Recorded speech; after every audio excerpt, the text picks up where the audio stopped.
I'm going to make this very simple for you, Dan. Men should not play sports against women. I'm not going to get into all the bullshit that's going on out here in the world today. If anybody think that, I think they're stupid.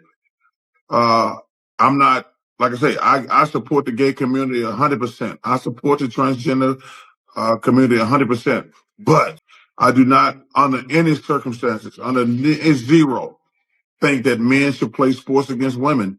And if anybody have a problem with that, they're going to have to get over it, because I'm not going to change I'm not going to change. I just think it's wrong, period. Which are what? The science behind this, that men and women are different. And you can call yourself a woman, you can call yourself a cat, call yourself whatever you want, but the facts are what? Trans women are men. And the W in WNBA stands for women. Before the game, you had a conversation with Sophie Cunningham. I did.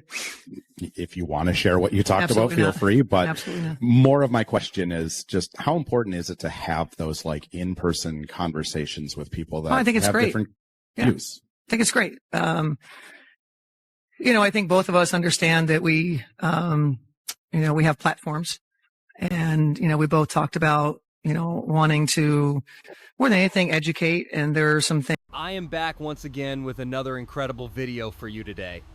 Today we are covering a highly fascinating topic, and I am sure you will love every second of it. So, without wasting any more time, let us jump straight into the details. Without a second thought, Charles Barkley spoke the exact word that most mainstream sports media figures are terrified to say out loud. Barkley openly agreed with Sophie Cunningham's stance that biological men should not be competing in women's sports. He did this live on Inside the NBA using the same direct, unfiltered tone he has used for decades whenever he thinks something entirely obvious is being deliberately overcomplicated by the media. If you are enjoying this story, please hit that like button and subscribe to the channel. Believe it or not, over 90% of our viewers are not subscribed yet. It is free and takes just a second. So, have you subscribed yet? Awesome. Thank you so much for your support. Now, back to the video. I'm never going to think it's all right for men to play sports against women. And I don't even think that's controversial. That's the thing that's funny. Like some of this stuff make, like when you see these debates on television, like, yeah, men shouldn't play sports against women. I'm done. I don't want to hear you try to explain it to me. No, I don't want to hear it. I'm not going to argue with you. Men shouldn't play sports against women. I'm done. There's a lot of we can argue over. That ain't one. Let us go back to how this started. During an interview, Sophie made it completely clear that athletic competition must be separated by biological sex to protect young girls and women. It was simply a policy perspective shared after a direct question. There were no insults or personal attacks on any player. That single answer sparked weeks of heavy national media coverage, and Barkley was reacting to those exact words when he spoke out. You don't see trans men going and saying, I want to play football. I want to play basketball. I want to be. Why there's no trans men going into men's spaces? Why is it trans women that's going into women's spaces? Show me the last time a trans man was on a podium in any sport. Show me the last time a trans man won in cycling, cross country, football, they played on the team, volleyball team. Track and field, 4x100 meter relay on track and field, steeplechase, name it. Show me a trans man that have been competitive. Show me one. Show me one. Why the fuck are y'all booing Sophie Cunningham at every game now, man? This is what we doing to Sophie, trying to villainize this woman when all she did was what? She is jeered every time she touches the ball on the road, and opposing arenas feature hostile banners. Meanwhile, the WNBA has been highly hesitant to step in and say enough is enough. This felt less like fans venting frustration and more like a targeted effort to punish a player for speaking a truth many others secretly share. Just standing up. Portland's jeers say everything. The crowd erupted into boos every time she caught the ball, easily picked up by TV mics, but she did not flinch or hold press conferences. Instead, she fired right back at those mocking her, letting her performance on the court do all the talking. Now, all the fringe protesters out there are actually targeting her at WNBA games. It got so bad that an opposing coach actually pulled Sophie aside to give her a piece of her mind and lay out exactly how she felt about those comments. Look, Sophie Cunningham is easily the most popular athlete in the entire WNBA. If she walks away, the WNBA loses its biggest draw. And honestly, have you ever actually watched her play? What makes anyone think she cares about a handful of vocal critics complaining over a clear-cut 80-20 issue? Literally, nobody wants men playing in women's sports. It is incredibly unpopular, and the only crowd pushing for it are folks who have probably never played a sport in their entire lives.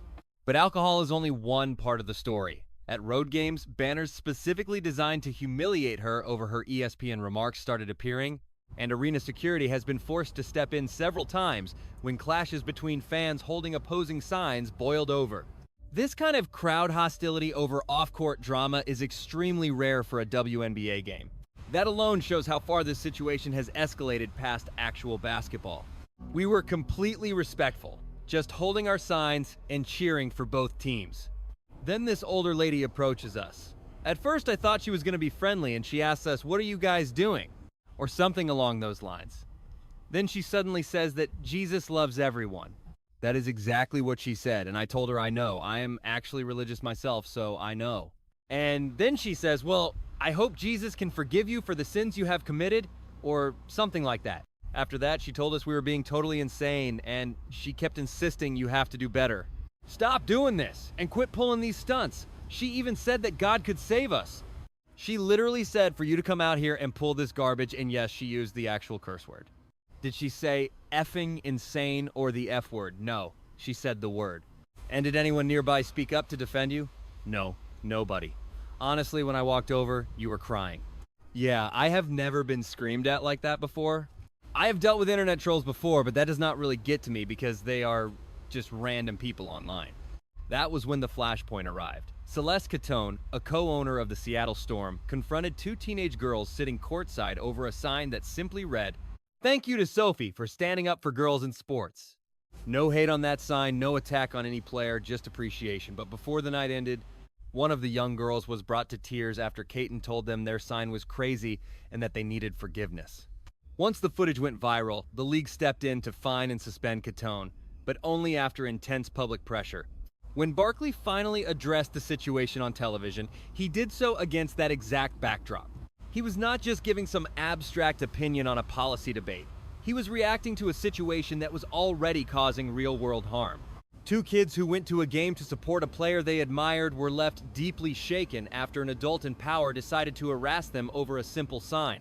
Sophie Cunningham simply stated that biological males do not belong in women's sports. That is it. A completely rational, common-sense position shared by most. It comes down to safety. It comes down to fairness.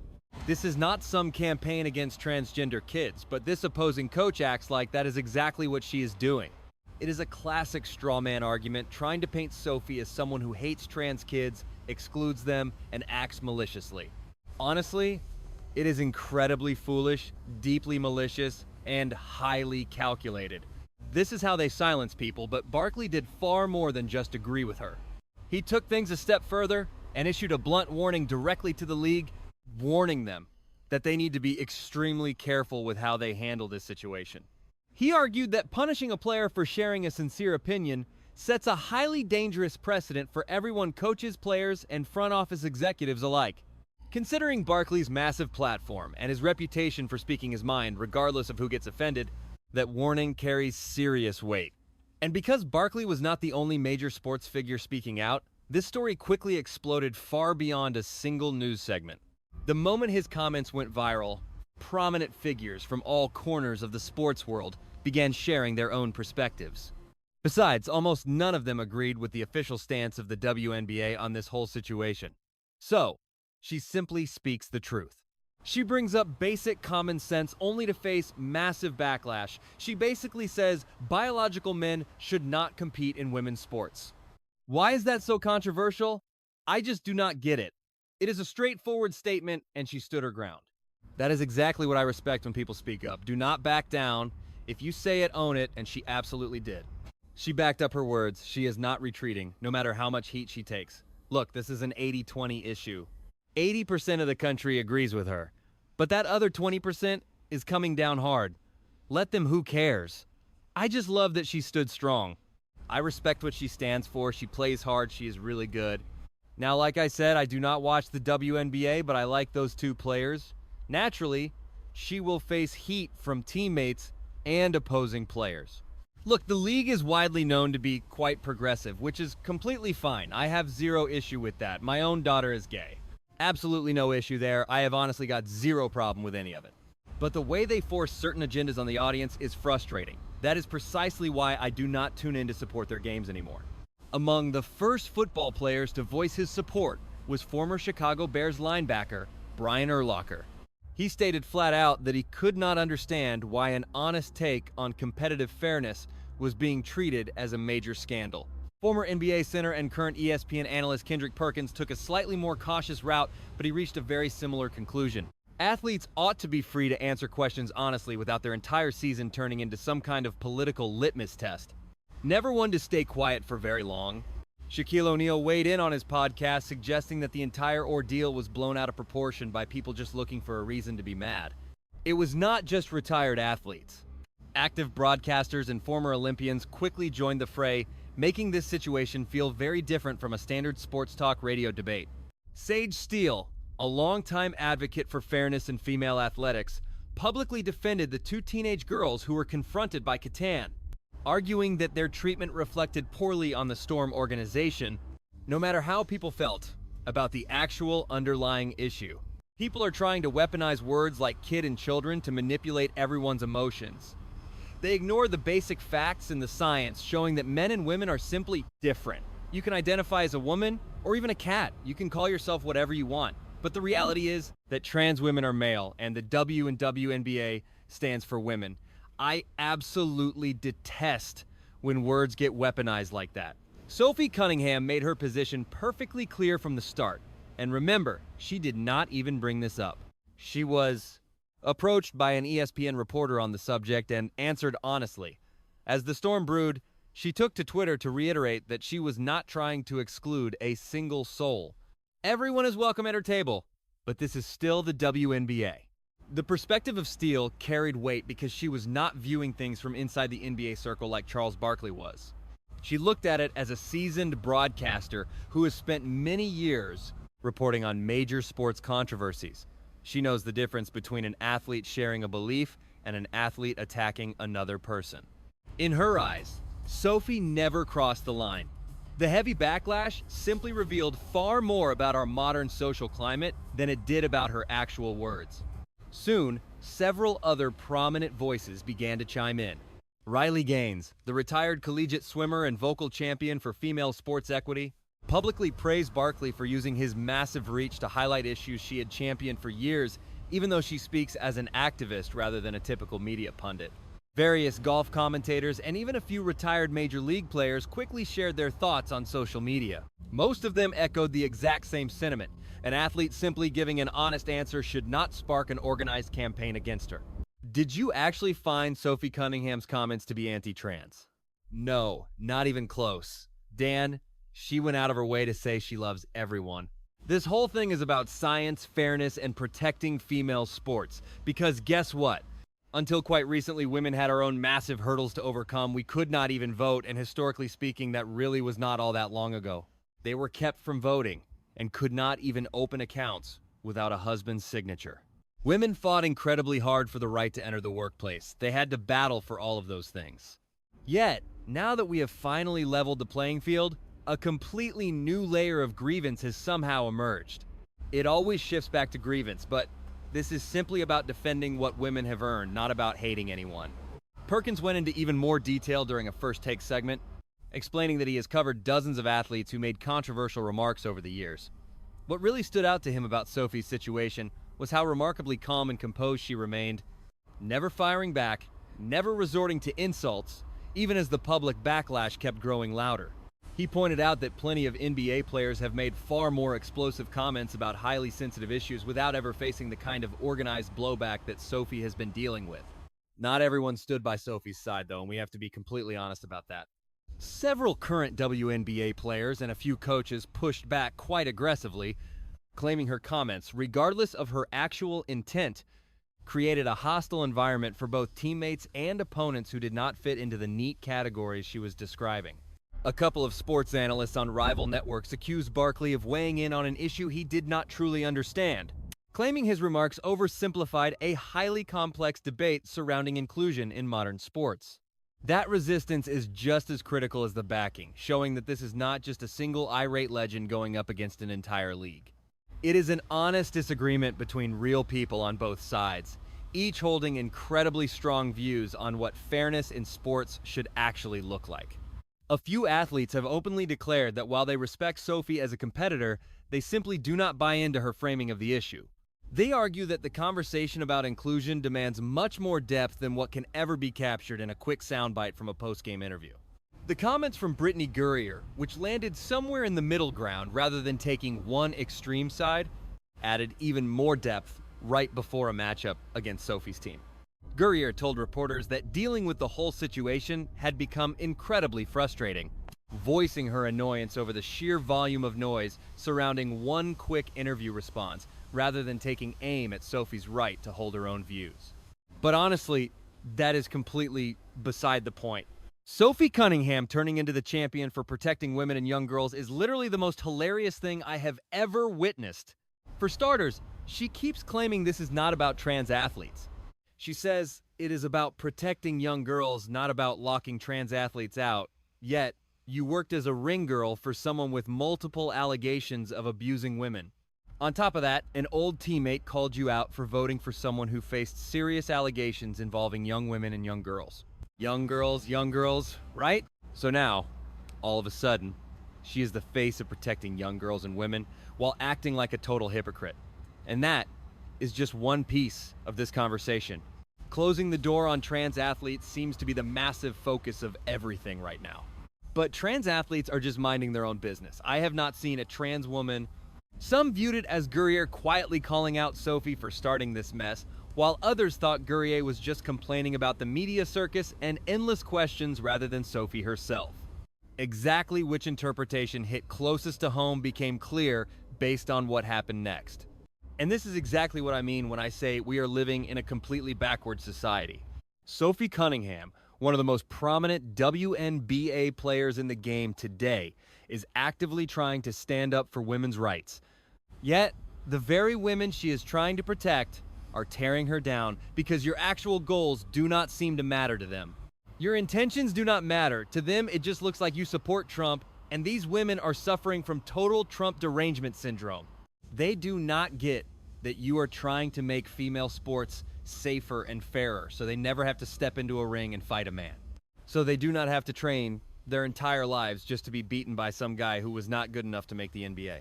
So she is doing everything she can to preserve the integrity of the sport she loves, and you guys are turning on her for it. That is the craziest, most backward stuff I have ever witnessed in my life, man. I have never heard of anything like this. Do you seriously not want fair sports for women? Gurrier and Sophie shared a lighthearted, playful moment on the court right before that same game tipped off, mimicking a finger-pointing motion that had gone viral all over social media. This proved there was no real bad blood between them, showing two athletes who publicly disagree, but can still share a normal, even friendly moment before going out to compete like true professionals. That short clip did far more to calm things down than any official league statement. The real irony at the heart of this entire narrative is that compared to all the commentators shouting from the sidelines, the actual players closest to the situation, including Sophie and Gurrier, have handled everything with far more class. Even if she stands firm on keeping categories competitive, Sophie has made it clear time and time again that everyone deserves to be treated with absolute respect, and that includes biological women, and trans men. She has never mocked anyone publicly, never tried to escalate a fight, and even offered to send gifts to the two teenage girls who were publicly humiliated by Katon, taking a really ugly incident and making it personal. Cunningham herself also spoke out shortly after this tense, alleged confrontation took place at the Storm game. Taking to social media, she wrote that she truly believes there is a safe space and love for everybody: biological girls, biological boys, trans women, and trans men. Everyone is welcome at her table. You can disagree and still be kind, she said. offering a bravo to those girls for standing up for their beliefs. She promised they would be hearing from her soon, adding that the co-owner was truly embarrassing and showed the type of leader she really is. Her sharp reaction to that co-owner incident quickly got almost as much attention as her original interview. She praised those two girls for standing up for their beliefs, pointing out that people can disagree and still stay kind, all while clearly criticizing Katon's behavior without ever calling for her to lose her job or resorting to personal attacks. And through this entire saga, she has kept that exact same tone, even as the noise around her grew louder. But the contrast is incredibly stark when you look at the hostile crowd reaction she faces at away games. Between a co-owner confronting teenagers over a thank you sign and coordinated booing every time she touches the ball, there are also banners designed to publicly shame her. It is hard to deny that Sophie has been accused of escalating the situation no matter which side of this debate you support. She is holding her ground. And that deep division is now showing up in a major way right outside the arenas. During away games, more and more fans carrying Save Women's Sports signs are showing up, standing directly across from counter-protesters with their own banners criticizing Sophie's stance. Local news teams are now covering the passionate crowds outside almost as much as the actual game inside. And security has had to step in to separate them several times, and that was incredibly easy. I really hope you get a great picture of me. Yes, absolutely. And when Barkley finally broke his silence, he chose to step right into that heated arena. He did not even need to speak. Most commentators steer completely clear of these issues because there is zero benefit to wading into something so toxic, but Barkley has never played by those rules. And the very second he finished speaking, a whole flood of other voices started piling in. While some supported him, others strongly disagreed, finally venting what they had been thinking for weeks. Days after Barkley's episode aired, Ehrlicher's comments were still making the rounds, mostly because football fans who do not usually care about WNBA storylines suddenly found themselves locked into this drama. Perkins kept fiercely defending his stance on multiple different occasions, always coming back to the fundamental point that Sophie simply gave an honest answer to a question and has handled herself with way more poise than most of her loudest critics. So, let us get something straight. Sophie Cunningham can make openly transphobic comments, completely triple down on those remarks, and just keep on playing without facing any real consequences, averaging 9 points per game, by the way. But the very second someone else pushes back, they get slapped with a suspension and a heavy fine. I mean, am I reading this right? Cunningham's controversial comments about trans women and women's sports triggered a major protest outside of Tuesday's matchup between the Storm and the Fever. In fact, a second big rally for Sophie Cunningham, which is exactly what they are calling it, is already being scheduled for Friday's game in Portland against the Five. Instead of turning every single press conference into a debate over personal beliefs, the NBA as a whole needs to focus strictly on basketball. Over the years, plenty of athletes have made comments that faced nowhere near this much organized backlash. So why is this particular issue drawing so much more heat than other major sports controversies? It does not look like any of this will change anytime soon. Every single time Sophie plays on the road, cameras are watching to see if the hostile jeering continues, whether more protest banners pop up, and if the league office will finally address this toxic pattern head on instead of releasing evasive statements afterward.